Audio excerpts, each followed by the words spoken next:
Part 1. You will hear a conversation between an officer of the Small Claims Tribunal and a consumer who wants to make a claim. First, you have some time to look at questions 1 to 6.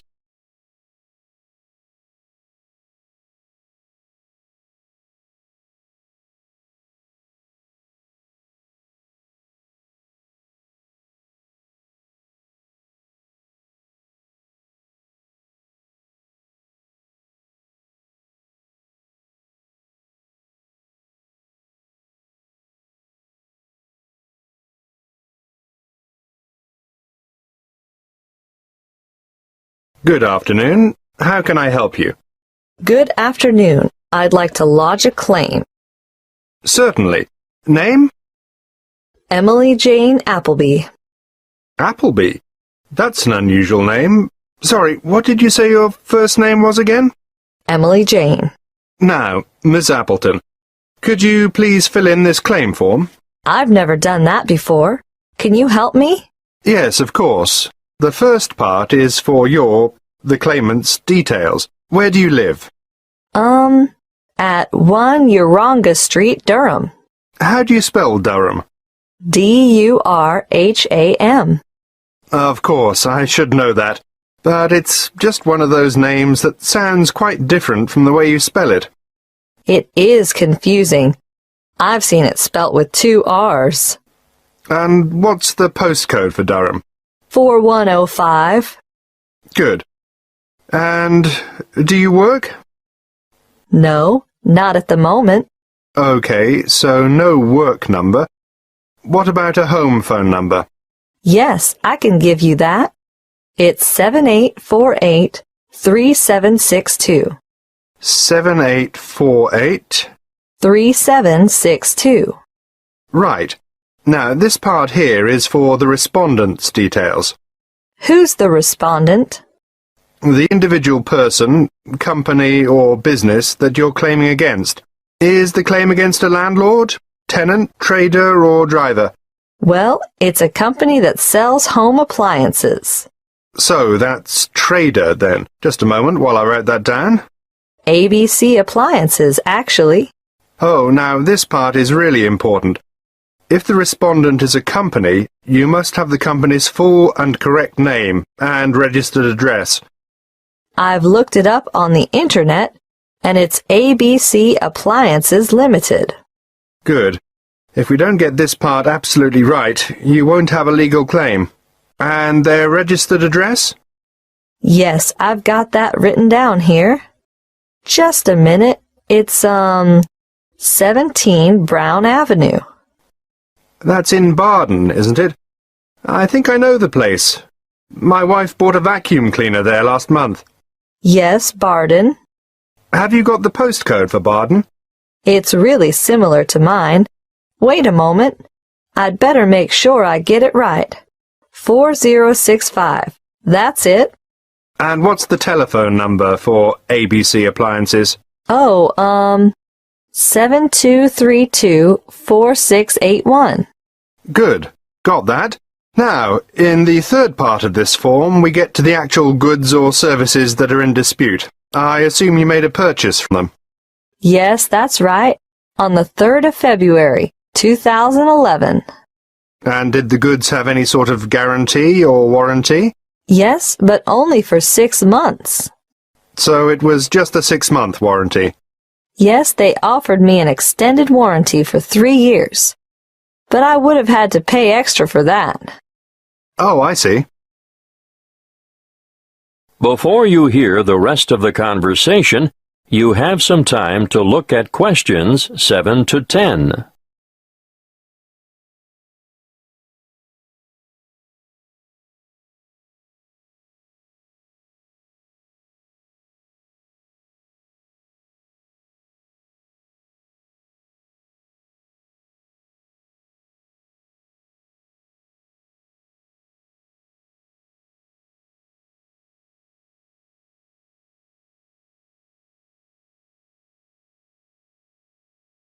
Now listen and answer questions 7 to 10.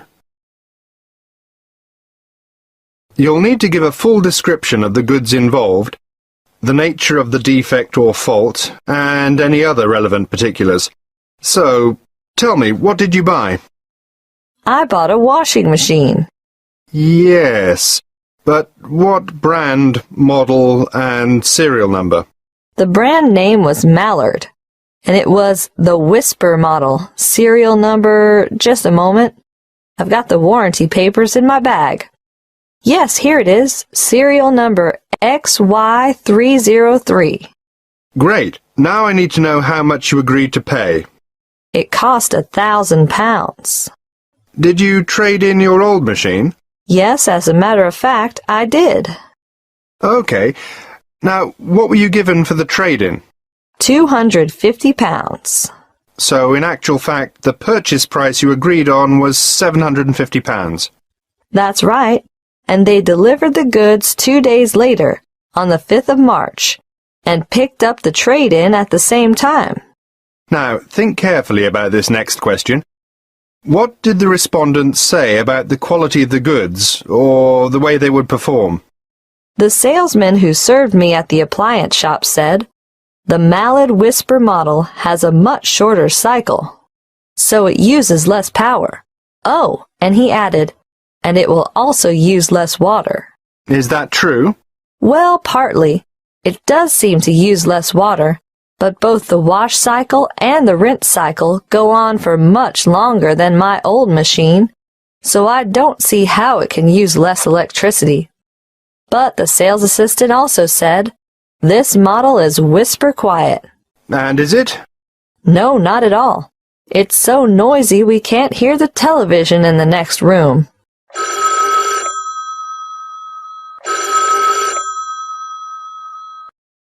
Excuse me, I have to answer that. Would you mind waiting? I'll get back to you in a minute. That is the end of part 1. You now have half a minute to check your answers.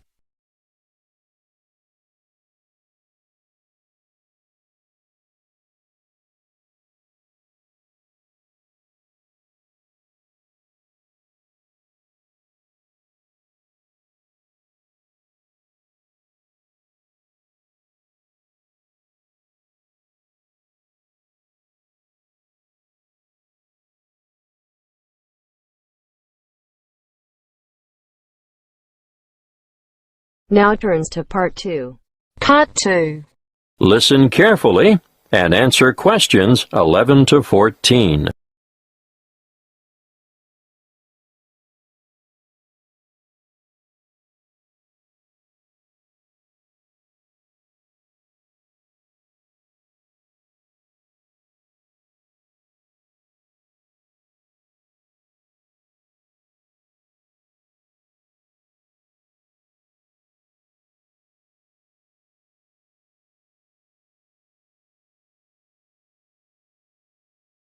Dreamtime Tours have just the tour for you. The one I have chosen to talk to you about today is what I consider our best tour. It will take you from coast to mountain and back again. You'll spend a memorable and very comfortable day traveling in air-conditioned luxury. You'll see from our brochure that we have 4 pickup stops along the coast. And about 20 minutes after we pick up our last passenger for the day, we'll be stopping off briefly at a magnificent housing development, marina, and shopping complex. You'll be able to admire some of the most expensive and lavish houses on the coast. And here we'll take a quick walk around the waterfront. Now, despite its name, Hope Island, we can reach it without getting our feet wet or taking a boat ride. Hope Island is connected to the mainland by bridges. From there, we head inland to the beautiful Tambourine Mountain. You'll have time to browse in the many specialty shops, or you can sit and relax at a friendly outdoor cafe. We board the bus again and pass through an old timber milling town on our way to O'Reilly's Green Mountains. Once there, you might wish to venture across the famous Treetop Walk, which is a bridge suspended in the canopy of a rainforest. Definitely not for the faint-hearted. If you're not up to the excitement of this walk, or perhaps after you've done it, why not enjoy lunch on the balcony of O'Reilly's restaurant? Before we leave, you'll have time for a stroll through the botanical gardens, or perhaps you'd like to feed the beautiful parrots and other birds. We'll supply the birdseed. From O'Reilly's, we travel to an alpaca farm for a demonstration, and of course, there'll be a photo opportunity for you with these gorgeous animals before returning to the coach for the journey back to your original departure point. Before you hear the rest of the talk, you have some time to look at questions 15 to 20.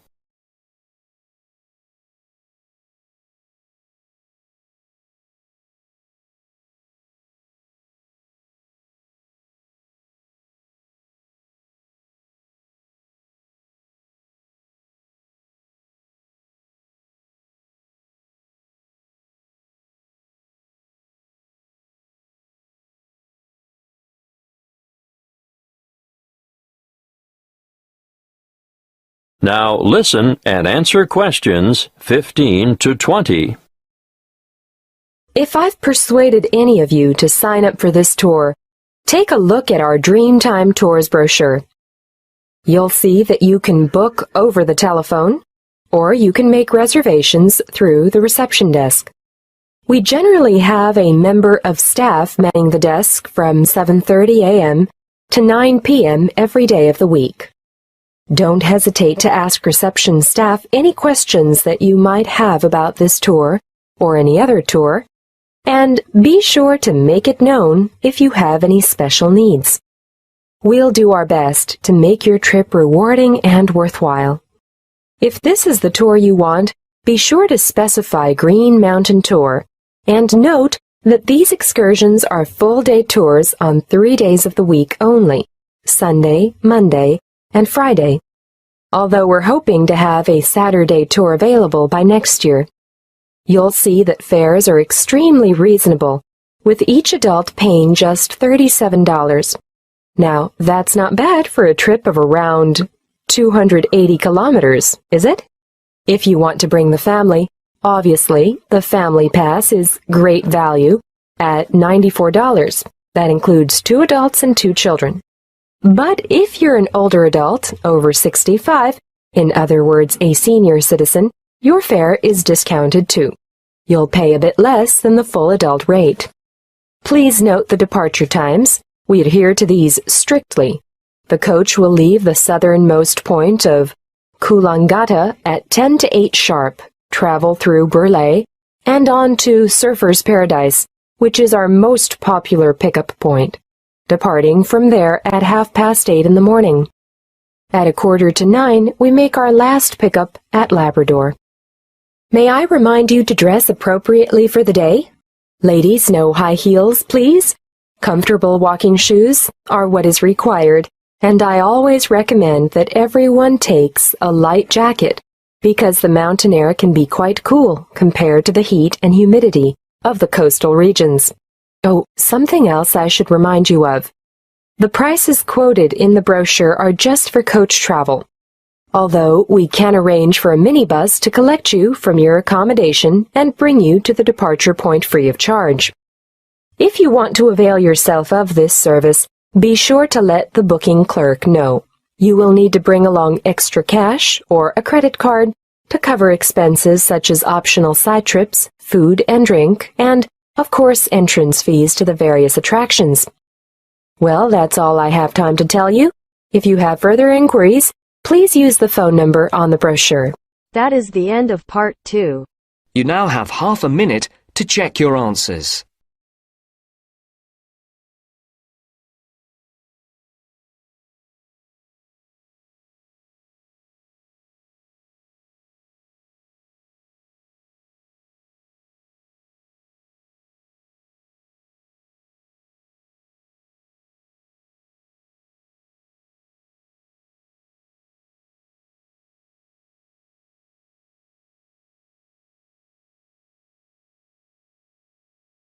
Now turns to part 3. Part 3. Listen carefully and answer questions 21 to 25.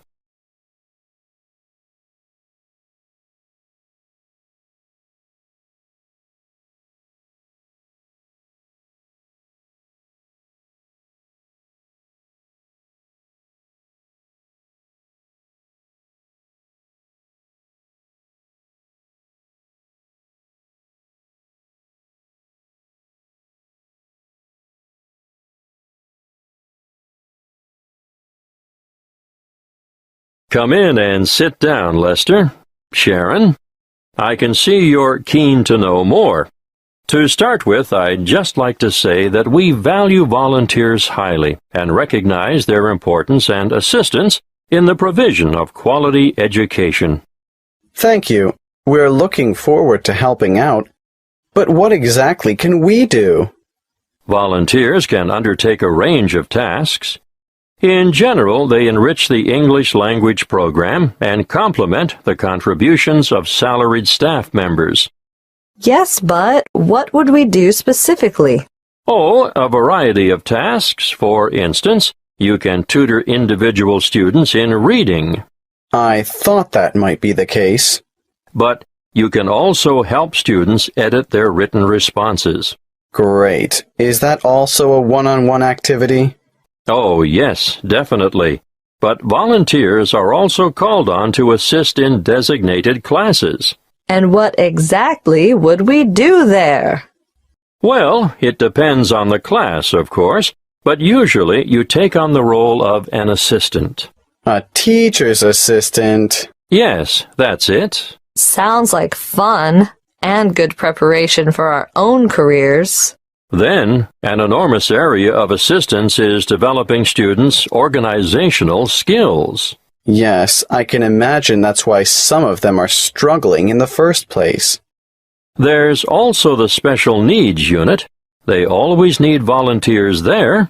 But we have no training in special needs. That's not necessary.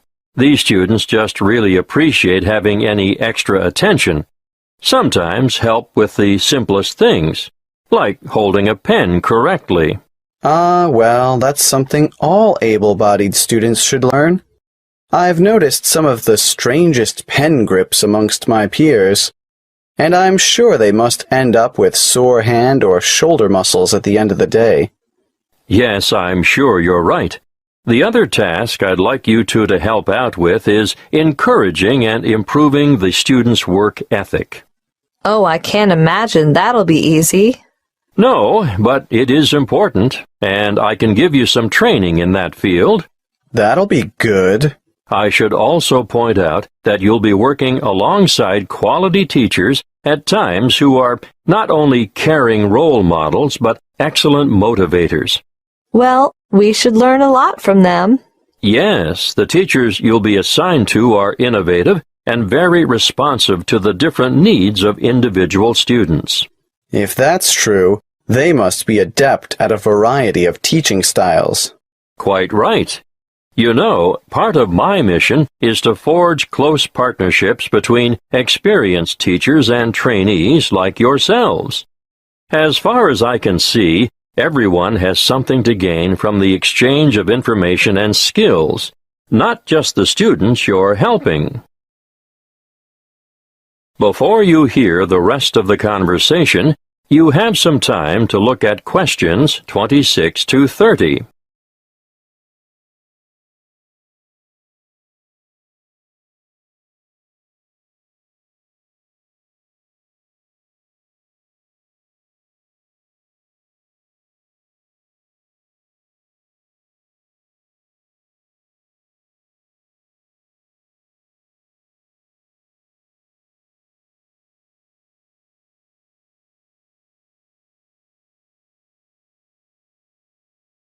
Now listen and answer questions 26 to 30.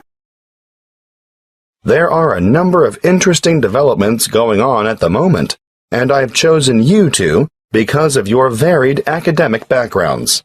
Now you, Sharon.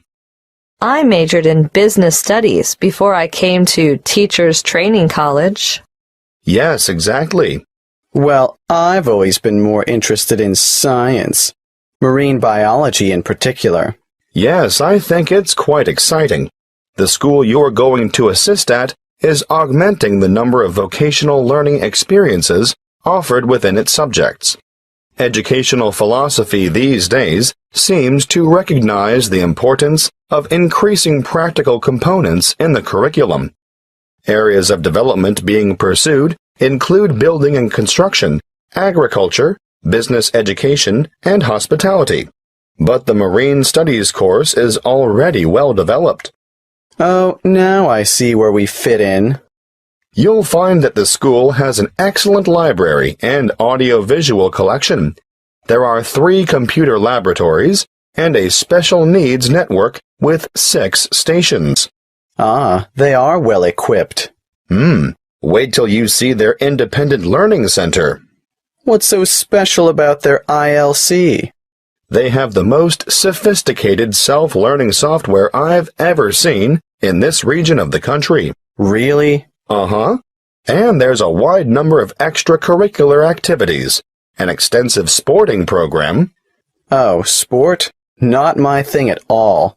Well, no, maybe not. But they also promote students' participation in different scholastic competitions.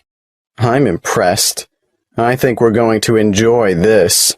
That is the end of part 3. You now have half a minute to check your answers.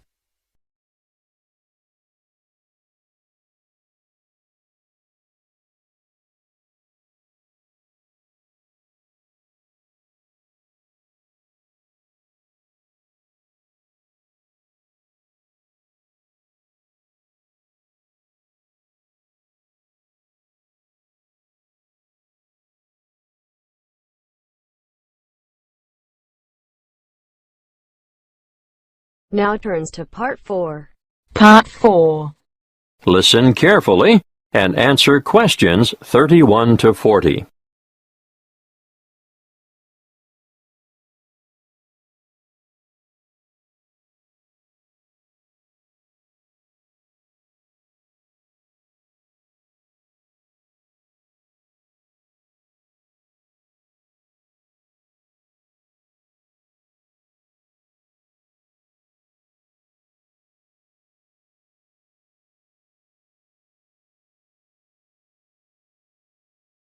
My talk today is on anxiety. Anxiety is something you've all experienced at some time in your life, so you'll know that it's an emotional condition in which feelings of dread, fear, and mental agitation predominate. However, what we call an anxiety state or anxiety neurosis or phobic state, they all mean the same thing, is characterized by anxiety reactions far greater than those normally expected for the circumstances, and these reactions may be severe and prolonged. This is the most common form of neurosis in westernized countries. Usually, normal anxiety decreases with repeated exposure to the feared situation, whereas a neurotic anxiety tends to increase. Gradually, the person is inclined to avoid the feared situation and views it with increasing dread. Sometimes there may be an inherited tendency for this, but usually environmental issues are more important. The individual may have been a worrier throughout life, and a stressful condition, just before symptoms set in, is common. Often there is a gradual build-up of anxiety, possibly for weeks or months before the ultimate break occurs. The precipitating cause is usually one of great significance to the patient, often related to personal events, such as bereavement, a breakup, threats to career, health, or personal integrity. Of certain situations, it's not uncommon to have one or more of these present at the same time. I'm going to name some frequent phobias and give you a description of their symptoms. Let's start with agoraphobia, which is when the person has an intense anxiety about venturing outside the safety of the normal home surroundings. It may be impossible for this person to ever go out alone. Their fear of public or open spaces is completely irrational, and they often end up leading very secluded lives. Claustrophobia, on the other hand, is a morbid fear of closed-in areas or places. If you see me taking the stairs instead of the lift, think about it. Am I trying to get more exercise, or am I trying to avoid the confined interior of the lift? And I'm sure you all know people who are afraid of flying. Sometimes it's the fear of being enclosed in the aeroplane itself, and you can imagine how the cramped confines of airline toilets are really bad news for these sufferers. Now I'll move on to discuss social phobia, which, believe it or not, is more common in men. It's an acute anxiety that develops when they are in the presence of others. They feel self-conscious, apprehensive, and embarrassed. If attention, real or imagined, is focused on the sufferer, he becomes uneasy and may blush, stammer, or stutter. Some sufferers even develop tremors, shaking or trembling movements of a part or parts of the body. Or another very common sign of their extreme discomfort is that they perspire profusely on their palms, under their arms, or on their feet.